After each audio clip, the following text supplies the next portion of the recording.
with Yes Please PaperCrafts. And today's video I'm going to be showing you this reference guide that I created to help me organize my 12 by 12 paper pads. I'm going to be talking a little bit about how I created it and also where I was inspired, who gave me the inspiration to actually do this. And so I first wanted to talk about the two YouTubers that I watched that actually ended up helping me with trying to figure out the best way to organize my paper pads. The first one is Totally Tiffany, and I've been watching her videos for many years. I bought a scrap rack probably about 7-8 years ago, and if y'all never seen the scrapbook before, you should go check out totallytiffany.com. It's an amazing product. I think that it works really well for someone who doesn't have a lot of stuff. For me, I actually have 25 plus years of scrapbooking, card making, and other craft supplies, and so I think it's a good addition to my organization, but it's not my only organization because everything in my craft room would never fit in a scrap rack. So I will be doing maybe a YouTube video somewhere down the line in this organization series, but I think it's going to be further down because I still am struggling with trying to get everything on the scrap rack and get it all organized the way that I want so that I can share that, because I really don't want to. It's kind of in a state of dismantlement right now, so I'm working on getting that all organized. But anyway, Totally Tiffany, she has a lot of products, and even if you don't use her products, she has a lot of information out there, and she does a lot of YouTube videos on organization, and I think it's the information she shares is amazing. She's come up with a lot of different organization methods for storing all kinds of stuff, just about everything you can imagine in your scrapbook room. So definitely somebody that I would recommend checking out. So the second person who inspires me with organization, and specifically with this reference guide that I created, is Janet over at RTS Scrapbooking. Janet has a lot of amazing content, not just for organization, but also scrapbooking, and I just can't believe the content she's put out. Her channel hasn't been up but a year and a half, and she's created hundreds and hundreds of videos. So I don't know when she sleeps. She's amazing. So if you haven't checked out RTS Scrapbooking, I would definitely recommend going and checking her out over there. And there was one video specifically that really helped me, and that was the paper pad party 12 by 12 organization video. I'm not exactly sure the title, but I will put a link in the description below to Janet's video. So I would, you should definitely go check that out if you're interested in organizing paper pads, because the way that she does hers is a little bit differently than how I did mine. And I think that there's value in going and listening to Janet and how she, describes what she does, because that might work better for you than what I actually came up with for myself. So let me talk a little bit about the differences between how Janet and I actually ended up with our reference guide. So the first main thing is that Janet created categories. So she created categories and she stores her paper pads by category. And I really wanted to do that. I thought that was awesome. And the more I just thought about it, and I kept thinking about it, and I thought, I just don't think that's going to work for me, because where I store my paper pads is in recollection cubes. And if I had a category, say Janet has categories like travel, fall, she has an everyday category. So she has these different categories, and she stores her paper pads, I think, in a closet somewhere. So in there, like by category. So she has a travel category, and an everyday category, and a fall category. And I could do that, but then I thought, well, I have my travel, and I would have maybe fall next to that. And if I got a new paper pad, which is probably going to happen because I love paper and I'm addicted to paper, so I would get a new paper pad and I would want to put it in my travel section. And in order to do that, I would have to move all my paper pads over. And I just don't think that I would do that, and I would end up not having my paper pads organized the way that I would want them to be. So the first difference between how she did it and how I did it was she used categories. I'm just using one huge, I'm just putting them all together. And I'm just going to number them 1, 2, however many I have. What Janet did was for each category, she picked a letter. So for instance, she had travel, and then she picked T, and everything in travel, she would number T1, T2, T3. Say for fall, she would have F1, F2, F3. And so when she looked at her reference guide and she saw T3, she would know that she needed to go to her travel section or category and pull the third paper pad. I just feel like because of the way that I'm prone to buy more paper pads, that probably, I would get frustrated because I wouldn't want to have to move everything. So the whole idea about organizing is you kind of have to make it easy for yourself, do what works for you. So anyway, so that's the first thing. And then the second thing I would say would be the size of the reference guide. The way that Janet did hers, she did a 4x6 photo paper with 2 paper pads on each photo. So it made the paper pads kind of small. I don't know what the size is. Maybe it's a 3x3 or a 2.5x2.5 square. And I thought, oh, that's kind of small. I just don't think that I could get, that visually that would give me a good idea of what's in that paper pad. So I decided to make it a little bit bigger. And the size that I picked, it's kind of interesting because I was already printing the covers of these paper pads because I love to, one of my favorite things to do is to fussy cut. And I will take a paper pad and let's just say, I'm going to find one that has a cut apart, but say you have one that has a cut apart in it, and I'm not finding anything here. Yes, this is one. So this particular paper pad has a lot of things that you might be able to cut out, like there's these butterflies here. So what I'll do is I'll take this sheet of paper and I will watch TV or YouTube videos, and I will cut all these butterflies out. And then I'm like, well, now that I got them all cut out, how am I going to store that? And how am I going to remember where it came from? So what I ended up doing is I would print out the cover of the paper pad, and then I got these little sleeves from Amazon, and if you're interested, I'll put a link in the description below to where I got these. They're fairly inexpensive. I think you can get 100. I can't remember the price, but they weren't very expensive. This is usually for keeping CDs, like if it's a CD case is what it is. And so what I would do is I made it the size that fits in here, and that is a 4 inch by 7/8 inch. So that's the size that fits in here. So I thought, well, since I'm already doing this and it's already the size, and I like the size of this, I think you can definitely see the colors, you can see the name, you can tell, what papers are in this. So I thought this would be a good size. So that's how I kind of came up with the size of my visual reference guide that I made. And also, if say I have a paper pad and I want to be able to do a cut apart, I already have all these images in my computer, and I can just quickly print this out and slide it right in. So I did one difference is when I did these ones here, I use cardstock. It's kind of a cheap cardstock from Sam's Club. And in here I just use plain printer paper. But I like the cardstock in here because it gives it a little bit of structure and makes it more sturdy. I tried to use cardstock when I made this, and it made it so bulky I couldn't fit all my paper pads on one set of rings. So I ended up using just plain paper for this, and for these I used cardstock.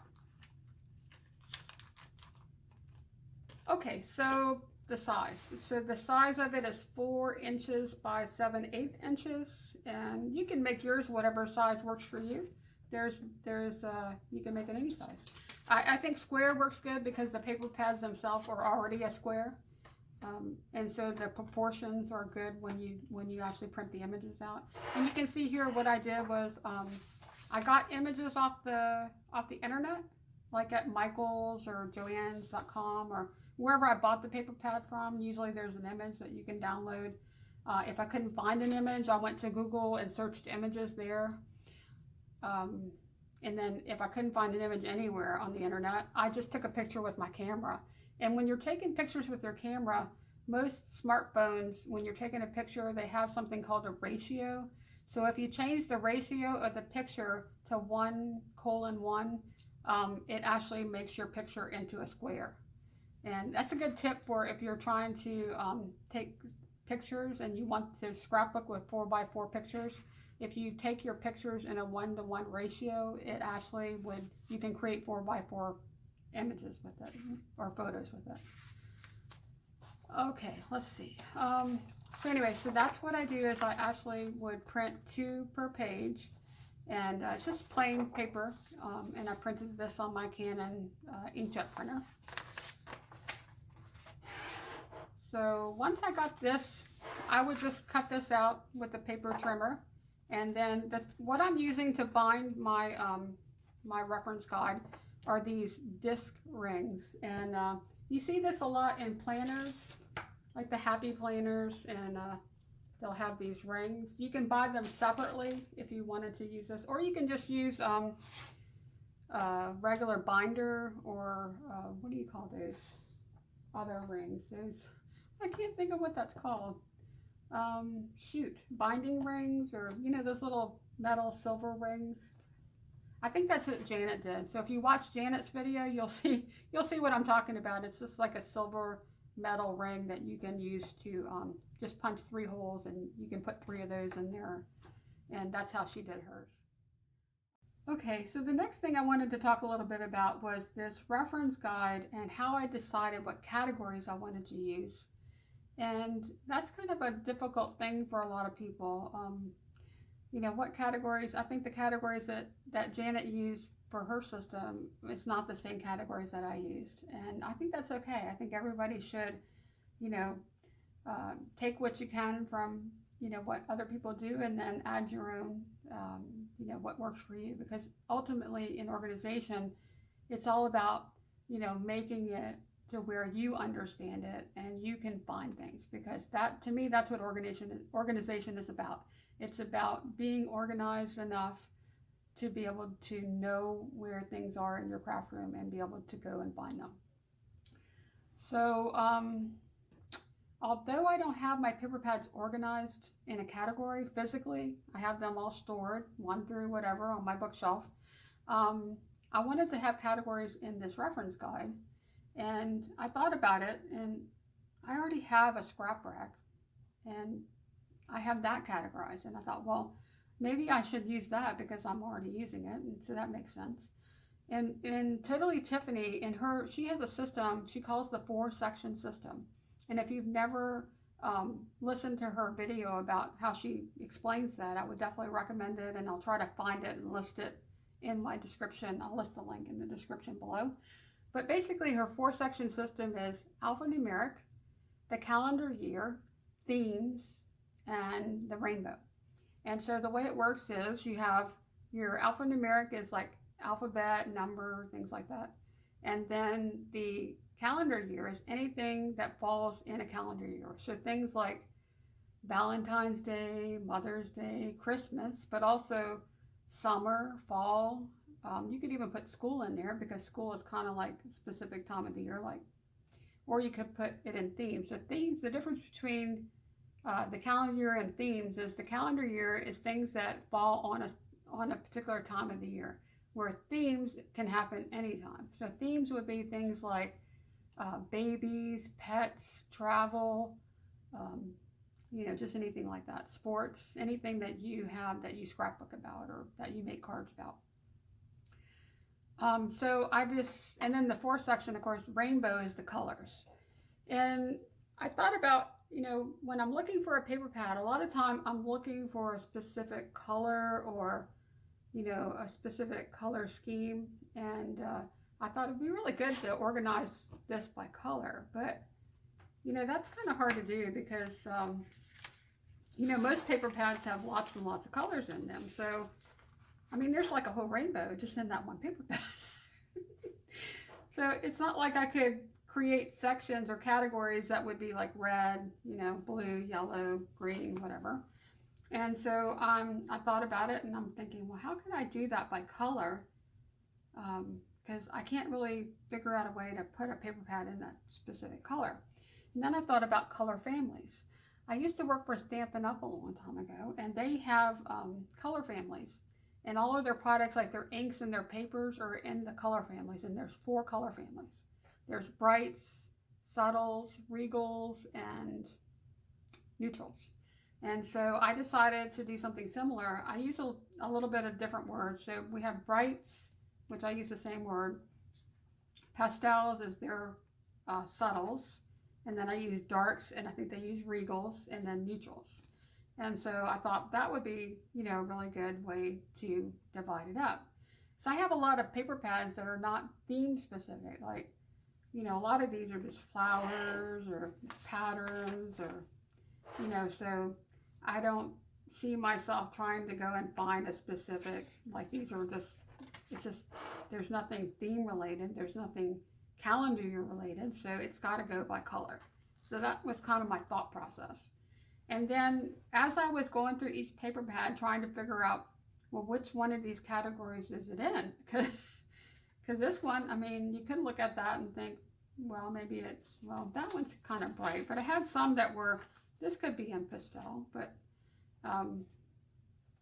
you kind of have to look at each one and just think about what does it mean to you. So to me, what I did was I went through each paper pad and I thought, is this pastels? Like colors like baby blue, light pink, light yellow, you know, kind of more like really soft colors. And so I ended up putting some in the pastels. And then I thought, well, is it dark? Does it have dark colors like black or navy or dark greens? And so I put those paper pads in this section that I thought were dark. And then for neutrals, put things like black and white, cream, grays, and browns. To me, these were more neutral. And so that's how I determined what section that would be under. And then everything else I put into brights. Now, if I decided, one of the things I love about this is that if I decided that maybe this one should be in the pastels, all I have to do is take it out and just move it over here, and now it's under that category. So the other categories that I have are seasons or the calendar year, and you'll notice that these are all blue. And I use washi tape a lot in organization. I love washi tape as much as I love paper, and I have quite a bit of it. So I just picked out some washi that was in different colors. I have blue for my rainbow, and then I have yellow for the seasons, and then I have green for the themes, and the other ones I'll talk about in a minute. So for seasons, I don't have a lot of paper pads that are in a season. Like I don't have a lot of fall or, you know, holiday type things. So seasonal or holiday. So I have a few, and I put those here. Now I haven't done my Christmas paper pads yet, so I still need to do those. And I think I have like 6 or 7. So when I do, those will go here. If I ever were to get a lot more paper pads that I would consider to be in the seasons, I could always go back and change my dividers and create a divider for spring, summer, fall, and spring, summer, fall, and winter. But right now I don't have very many, so I just thought, well, I'm just going to put them all in under one category called seasons. The next one is themes, and so I have my themes. I don't have very many themes either. This one is celebrations, and I did that because I'm a card maker and I like to do birthday cards, and so I felt like I could put, you know, I'd be able to go straight to these particular paper pads that would be good for birthday cards. So I put those there. I also have a graduation paper pad that I recently got, and I think I don't have it in there yet. I think it's over here. Yeah. So this graduation paper pad, it will also go in the celebration section. Then I have retro, and to me retro is it's paper pads that are more, I guess, old-fashioned or distressed. It's interesting because when I decided on my categories, I have a category called retro and I have a category called vintage. So it's just what categories you use is really just a personal choice, and they mean something to me. I have in my mind, I can see when I think of retro, I just think of things that are kind of grungy, distressed, from a certain time period. Like, you know, this, to me, it just looks retro for some reason. So, and I put my K & Company in here. I just think that all of these, to me, just, they look old-fashioned or retro. So that's where I put them. The next category I have is travel. So I have a few paper pads, and the reason why I have a separate section for travel is because I like to scrapbook vacations. And so I think when I'm going to do a scrapbook page on a trip that I took, I would want to find a travel paper pad. So that's why those are separate. And then vintage, what I think of when I think of vintage, I think of roses and teapots and teacups and books and just like antique stores. And so vintage to me is a separate category because I love vintage. Sometimes when I'm doing a project, I want to, you know, that's the kind of, want that kind of feel to it. And so I have a separate section just for vintage. Okay, so I didn't actually use the whole 4 sections of Totally Tiffany's 4-section system because I don't have anything that I would consider alphanumeric in my paper pads. But if later I did come up with something that, you know, maybe was a paper pad of all alphabets, maybe that I would add a category for that.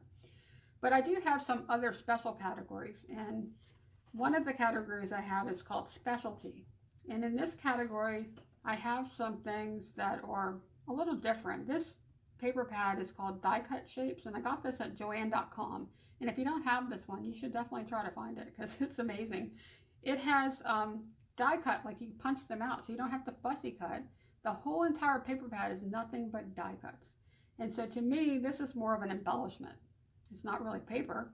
And so I decided that I would have a category called specialty where I would know that this is the category I have special things. Like this one is journaling. It also has punch outs. And then there's this tag stack, which also has punch outs. So all these to me are more embellishments. And then I have this one here called the Lazy Scrapbooker. This paper pad is really cool. It's got scrapbook pages that are already created, and then there's cutouts, and you can slide your picture in, and it looks like you did this amazing page and you didn't do anything. But I like it because it's a quick and easy one. You can take a piece of paper from this paper pad, put some pictures, and add some embellishments, and it's really a quick and easy page to make. So those are under specialty. Then I have, the last one I have, no, I have 2 more. Okay, so this one is called collections. One of the other ways I like to scrapbook is if I have things that are in collections. And what I mean by collections is something where I have paper and I have embellishments that go with that paper. That's a collection to me. And so a lot of the collections I have are Maggie Holmes. I love Maggie Holmes.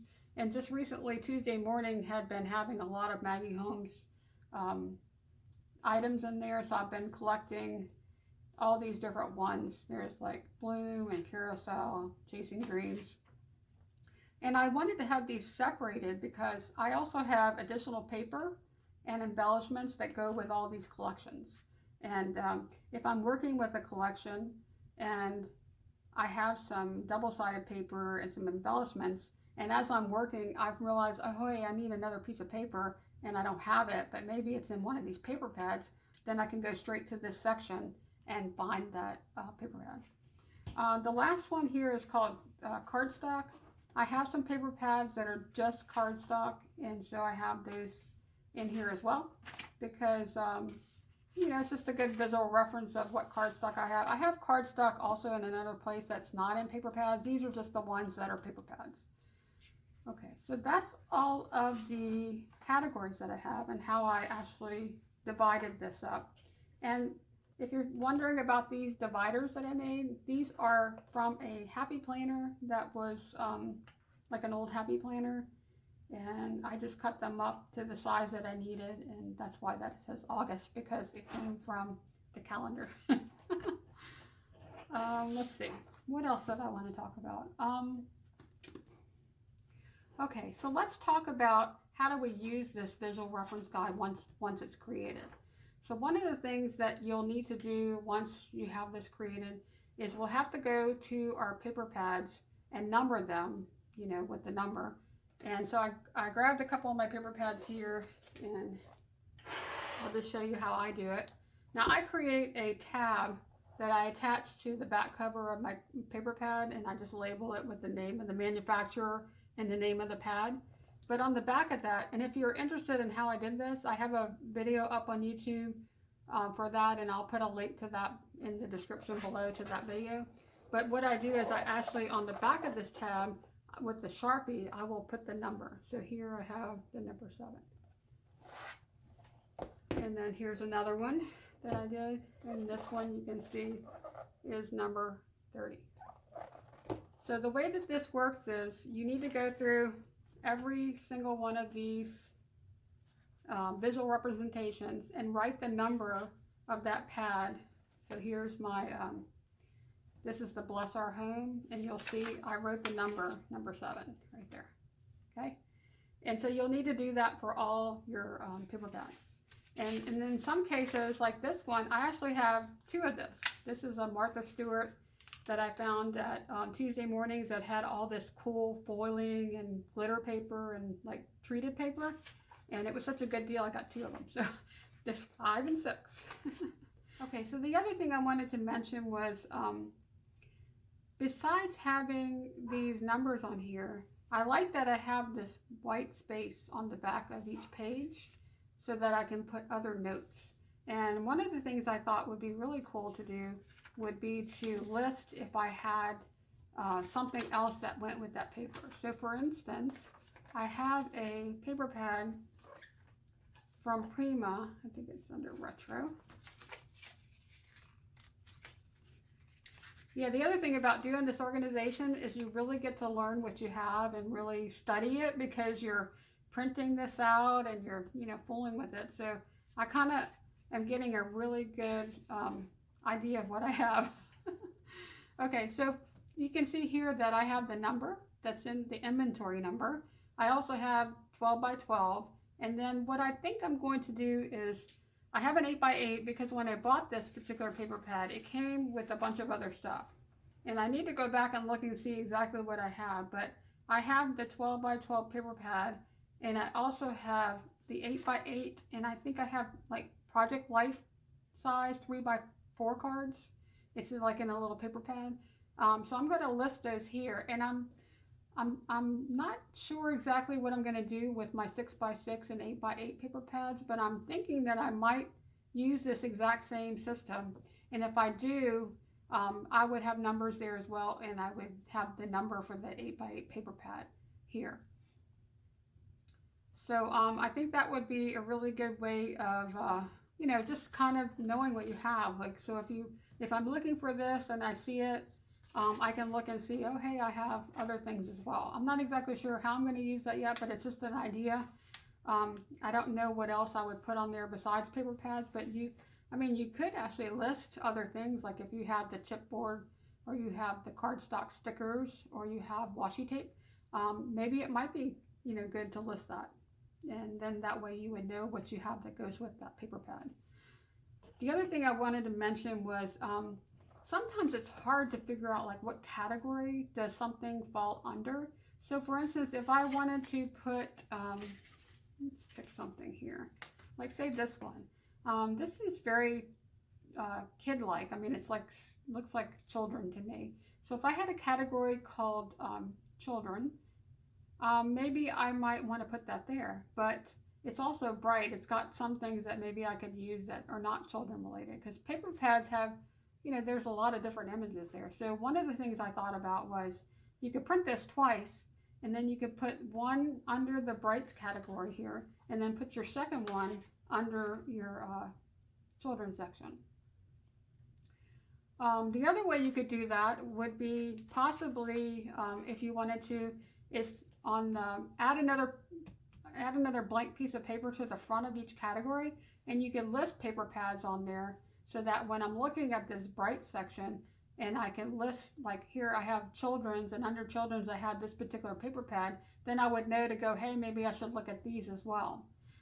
Just a thought, you know, for like if you can't figure out what category a paper pad goes under, there's nobody that says you can't add it to more than one place, because it's your reference guide, so you can do whatever you want to it. Okay, so I'm thinking, was there anything else that I needed to tell y'all? I'm probably gonna think about it as soon as I end this video, that there was something else I wanted to say, but I can't think of it. So if there is, I will maybe put a note or post something in the description, or I will put something out on our Facebook group page.